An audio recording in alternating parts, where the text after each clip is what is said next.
Excel net ज्ञान की इस अध्याय में आपका स्वागत है। मैं हूं अभिकांत सिंह। अगर आपको हमारी यह वीडियो पसंद आए तो लाइक करें, अन्य लोगों के साथ शेयर करें। नई वीडियो की जानकारी के लिए हमारे YouTube चैनल को सब्सक्राइब करें तथा बेल आइकन को प्रेस करें। चलिए आज का अध्याय शुरू किया जाए। आज का टॉपिक है कंप्यूटर ऑर्गेनाइजेशन। इसके अंतर्गत हम लोग कंप्यूटर के विभिन्न पार्ट्स के बारे में जानेंगे तथा कंप्यूटर किस प्रकार काम करता है यह जानेंगे। Main units of computer system. Computer system के मुख्य भाग जिसके द्वारा कंप्यूटर सिस्टम का निर्माण होता है। पहला, इनपुट यूनिट्स, जिसके द्वारा कंप्यूटर इनपुट लेता है, जैसे कीबोर्ड, माउस। दूसरा, प्रोसेसिंग यूनिट, जो प्रोसेस करता है, सेंट्रल प्रोसेसिंग यूनिट CPU। तीसरा, स्टोरेज यूनिट या मेमोरी, जिसमें कंप्यूटर के सारे डाटा या इंफॉर्मेशन स्टोर होते हैं। रैम, रोम, हार्ड डिस्क। चौथा, आउटपुट यूनिट, जिसके द्वारा रिजल्ट प्राप्त होता है, मॉनिटर। ये चारों कंप्यूटर सिस्टम के मुख्य पार्ट्स हैं जिसके द्वारा कंप्यूटर सिस्टम का निर्माण होता है।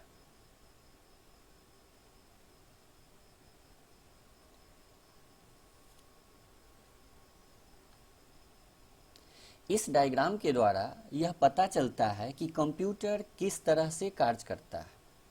इस डायग्राम के द्वारा यह बताया गया है कि कंप्यूटर इनपुट यूनिट के द्वारा डाटा और प्रोग्राम लेता है, जो कि उसके स्टोरेज यूनिट से होते हुए कंट्रोल यूनिट में जाता है।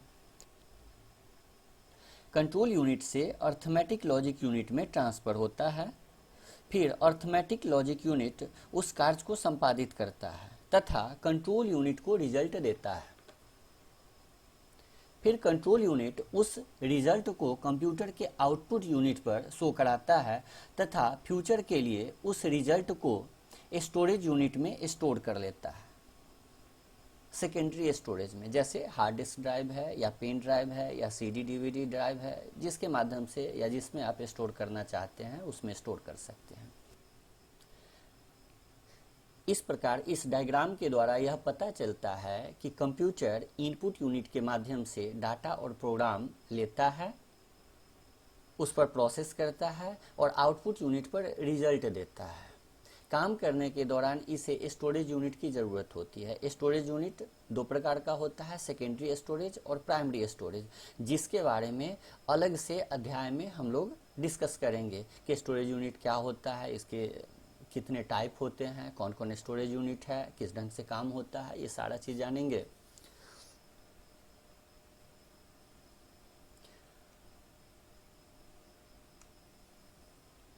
Control unit CU.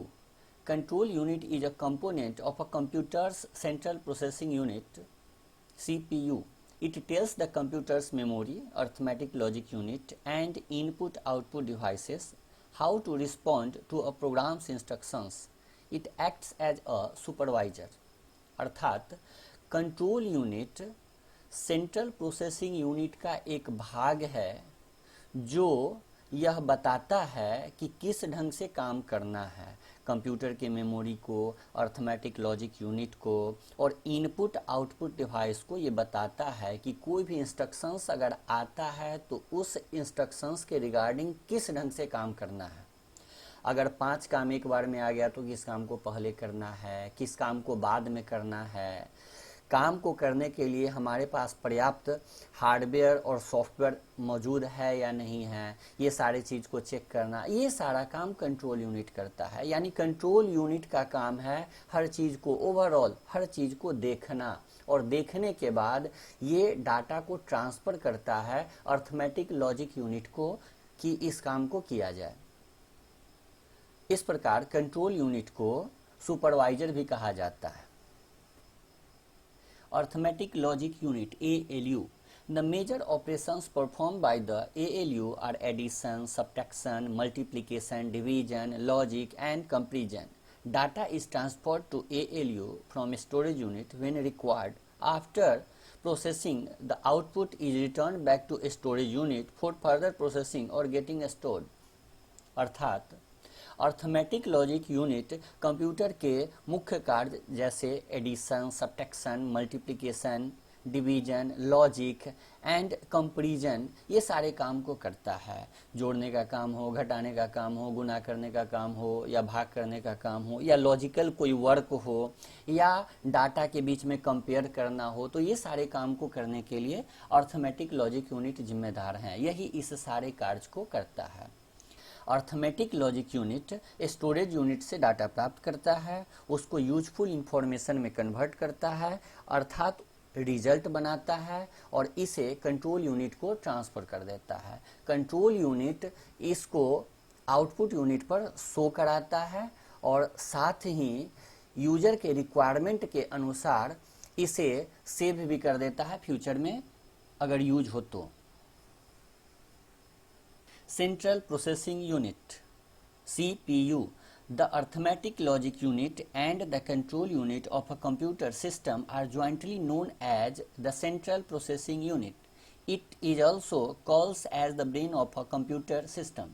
अर्थात अर्थमेटिक लॉजिक यूनिट और कंट्रोल यूनिट दोनों को मिलाने से सेंट्रल प्रोसेसिंग यूनिट का निर्माण होता है। अर्थात सेंट्रल प्रोसेसिंग यूनिट का ही पार्ट है कंट्रोल यूनिट और इसी का पार्ट है अर्थमेटिक लॉजिक यूनिट। एक काम को करता है ALU और दूसरा काम को करवाता है यानी CU, और दोनों को मिलाने से सेंट्रल प्रोसेसिंग यूनिट का निर्माण होता है। यानी कंप्यूटर में यही काम करता है, यही काम करवाता है, जिसे सेंट्रल प्रोसेसिंग यूनिट कहा जाता है और इसी के लिए इसे कंप्यूटर का ब्रेन भी कहा जाता है। Input, this is the process of entering data and programs into the computer system.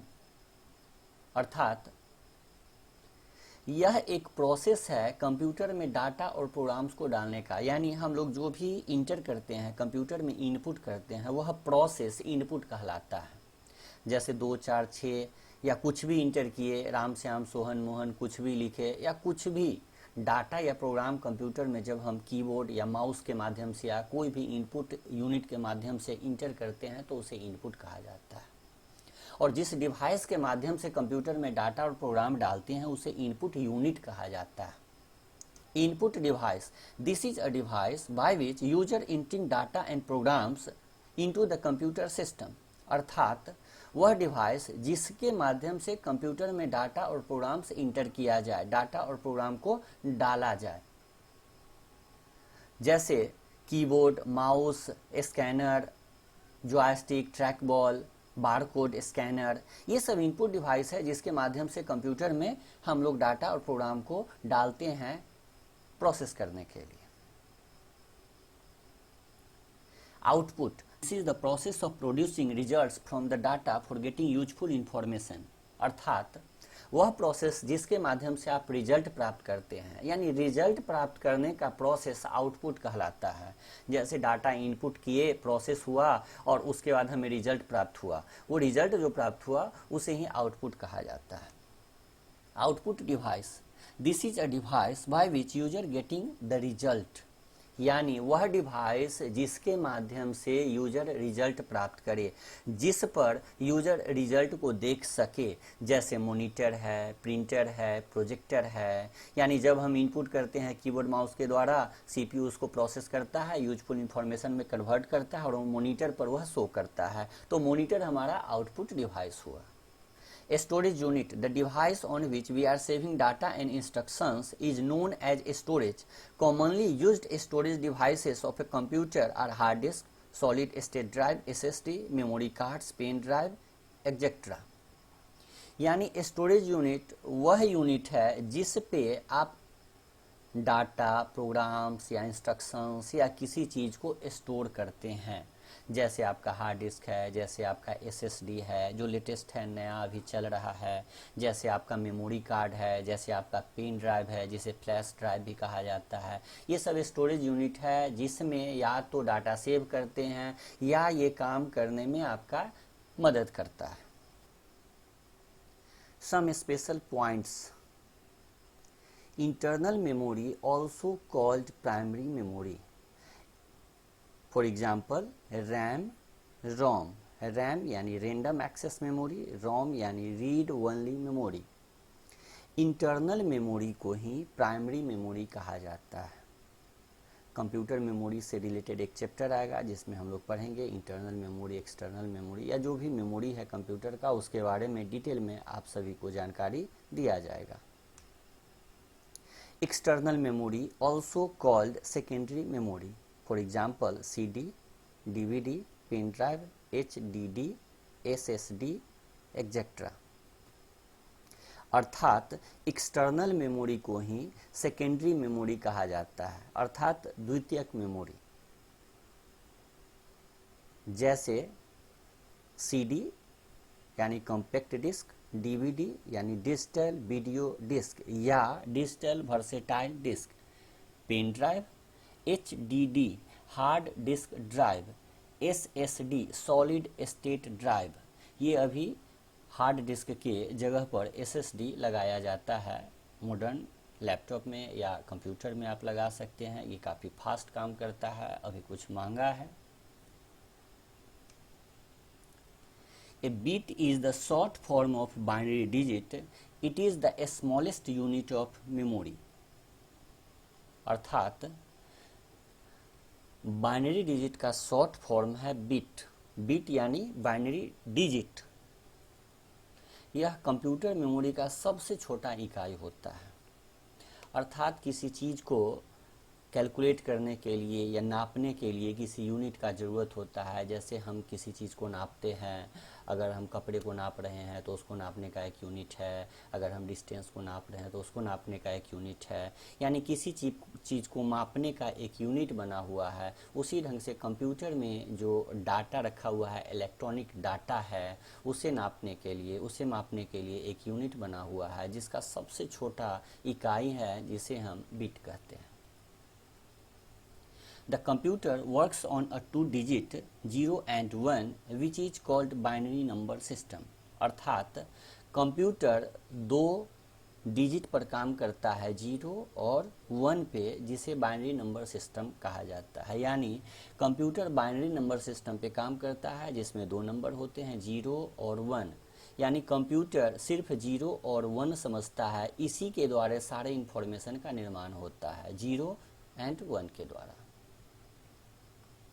0 और 1 रिप्रेजेंट्स अ बिट। अर्थात 0 एक बिट को रिप्रेजेंट करता है और 1 एक बिट को रिप्रेजेंट करता है। 0 के द्वारा एक बिट और 1 के द्वारा एक बिट रिप्रेजेंट होता है। A character is represented by 8 bits and is called a byte. अर्थात एक कैरेक्टर 8 बिट के द्वारा रिप्रेजेंट होता है, यानी 8 बिट का एक कैरेक्टर होता है जिसे हम बाइट कहते हैं।